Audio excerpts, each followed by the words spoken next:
Vai.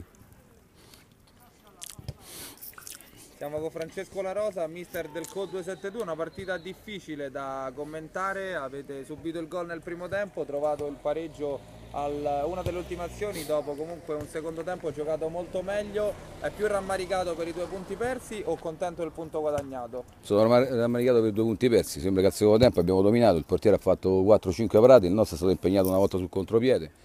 Il primo tempo purtroppo ultimamente lo regaliamo sempre, non riesco a capire i ragazzi. I ragazzi sono rimasti all'altro anno, devono capire che quest'anno è un altro campionato, quindi bisogna che abbassino un po' la produzione che hanno in confronto all'altro anno che hanno fatto un grande campionato, e devono capire che è un campionato diverso e niente, dobbiamo recuperare gli elementi che ci mancano perché ci mancano 4-5 elementi ogni settimana e quindi niente, lavoriamo, sicuramente torneremo in vetta e ripeto, l'unico problema è che i ragazzi devono capire che il campionato dell'altro anno devono lasciarlo alle spalle perché quest'anno le squadre sono rinforzate.